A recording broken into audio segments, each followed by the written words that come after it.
Et salut les loups de mer, on va parler d'Activision Blizzard aujourd'hui. Donc Activision Blizzard, qu'est-ce que c'est? C'est une entreprise de jeux vidéo qui crée des jeux vidéo principalement pour l'e-sport historiquement. Et aujourd'hui on a encore des gros jeux e-sport. Ça permet une rejouabilité et donc une durabilité dans le temps des jeux, donc ça c'est très bien. Donc on va regarder un petit peu dans le détail. D'un point de vue joueur, enfin, personnellement, je suis un joueur, donc j'apprécie énormément cette entreprise, euh, beaucoup plus que Ubisoft ou Electronic Arts, puisque je joue pas vraiment à des jeux Ubisoft ou Electronic Arts, alors que Activision Blizzard, j'y joue. Cependant, d'un point de vue investisseur, ça reste à peu près l'équivalent, donc je vais essayer de rester neutre et de parler en tant qu'investisseur. On attaque tout de suite avec le disclaimer, donc comme d'habitude on va faire ça rapidement. Toutes les informations contenues dans cette vidéo sont publiées à titre informatif uniquement, ce n'est en aucun cas une recommandation d'achat. Investir en bourse comporte des risques. Voilà, donc ce n'est pas un conseil en investissement. Cependant, voici la courbe en bourse de Activision. On voit un ratio PE qui est assez faible, hein, clairement. Finalement 23 c'est pas très haut pour des entreprises comme celle-ci. Donc en gros, c'est le market cap, donc la capitalisation boursière, comparée aux revenus que génère l'entreprise. Donc en gros, ben, elle a une capitalisation boursière qui est à 65 à peu près. Elle est exactement à, ouais, c'est ça, en gros, elle est à 65.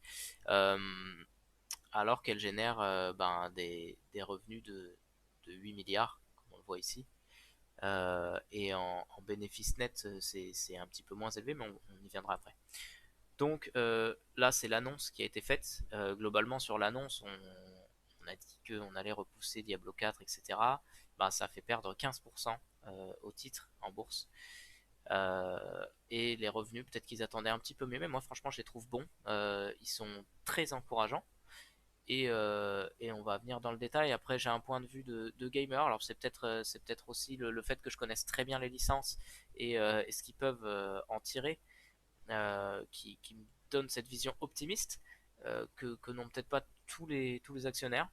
Mais bon, on va regarder ça. Donc du coup, c'est trois entreprises dans une. Donc il y a Activision qui fait les Call of Duty, on a Blizzard qui a une... Bah, c'est assez varié, on y viendra après, et King, globalement c'est les trucs de téléphone genre Candy Crush et tout ça.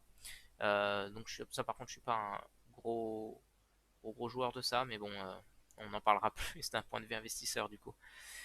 Call of Duty, il y a eu des gros bangers par le passé, ça fait un petit moment que ça patine, et puis ça fait un moment qu'il n'y a pas eu Call of Duty de sortie, hein, on va pas se mentir, donc du coup, Call of Duty aujourd'hui, il y a Call of Duty mobile qui a généré du bénéfice, et c'est un petit peu l'objectif, c'est d'attirer des nouveaux joueurs en tapant aussi sur le mobile. Il y a Call of Duty Vanguard qui va sortir le 4. Le 4 c'est le 5 pardon, c'est après-demain.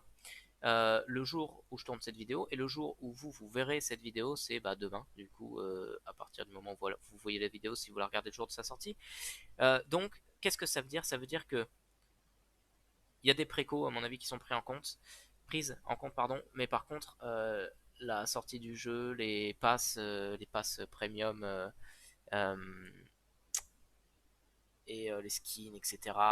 Bah, évidemment, c'est pas pris en compte. Donc ça, c'est ce qui va faire que on va générer de gros bénéfices sur le dernier trimestre, qui n'est pas encore pris en compte.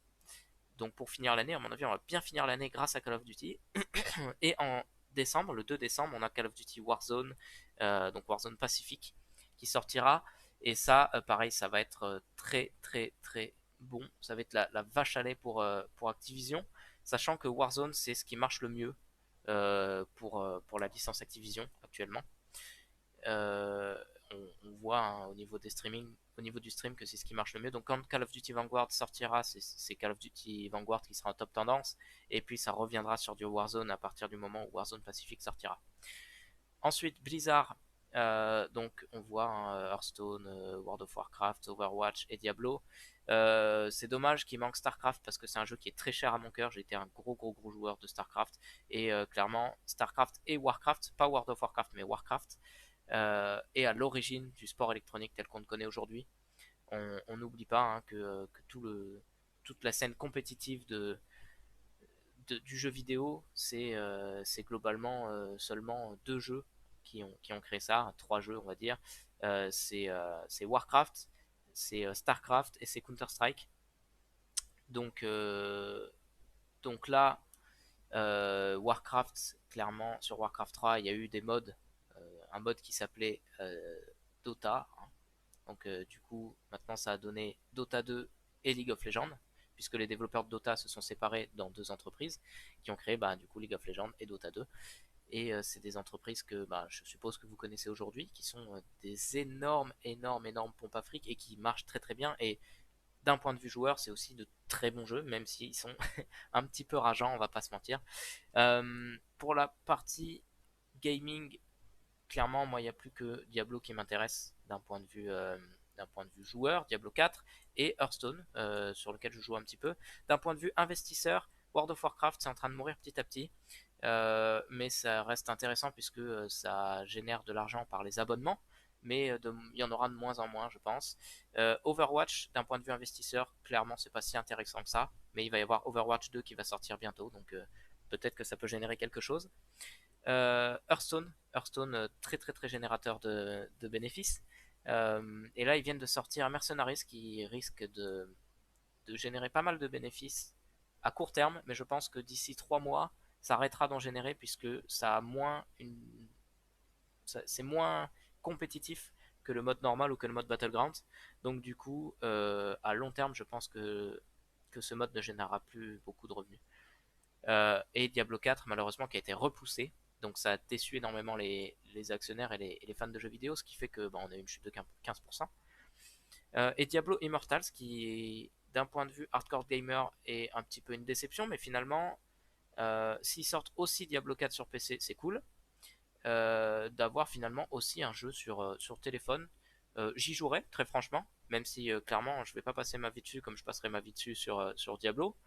Euh, mais un peu.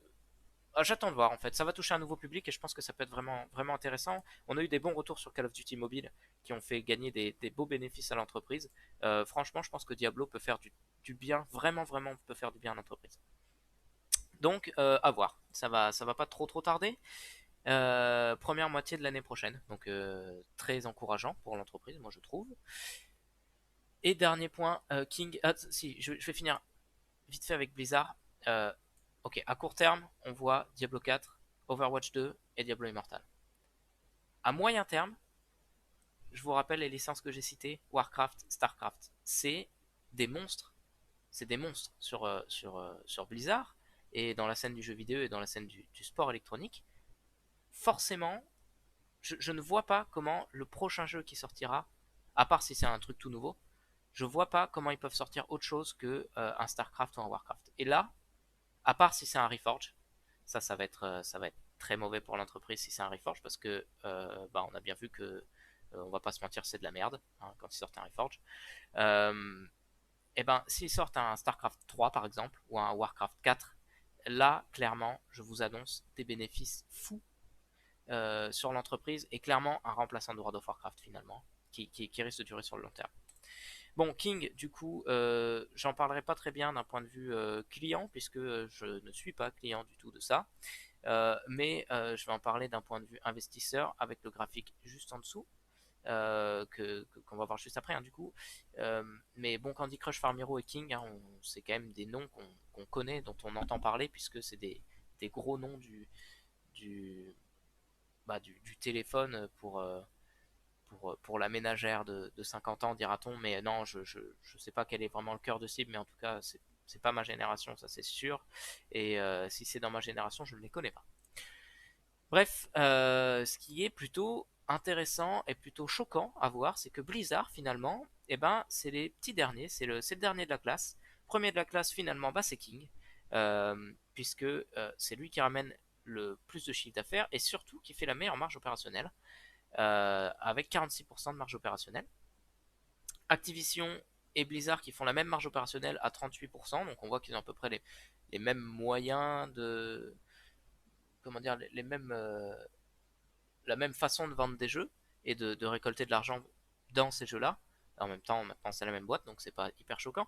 Par contre, on voit que Activision a vendu plus que Blizzard, voilà. Et ça va être encore le cas sur la fin de l'année. Activision va vendre beaucoup plus que Blizzard, mais Blizzard va monter quand même un peu pour moi. Donc, si on regarde les bénéfices de l'entreprise, donc en bénéfice, il y a eu dernier trimestre 2020 500 millions, premier trimestre 2021 600 millions, deuxième trimestre 2021 876 millions, très beau chiffre, et troisième trimestre, donc du coup ce qui a été annoncé, 639 millions, qui est franchement pas mal.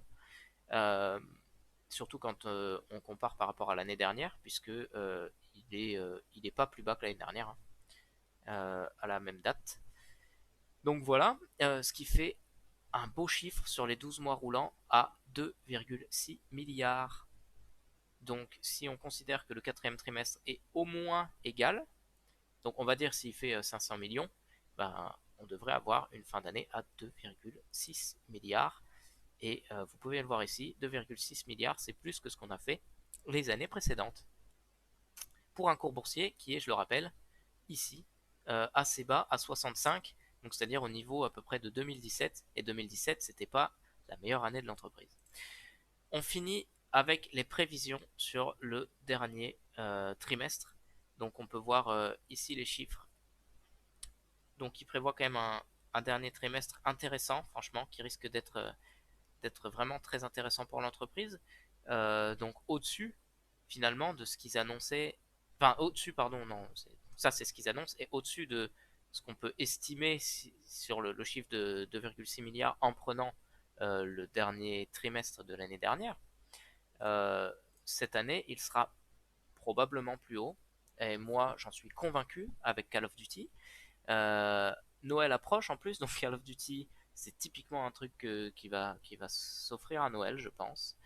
Euh, et donc Vanguard, c'est peut-être une sortie un peu tôt pour ça. Par contre, pour Warzone, il va y avoir sûrement des cadeaux là-dessus.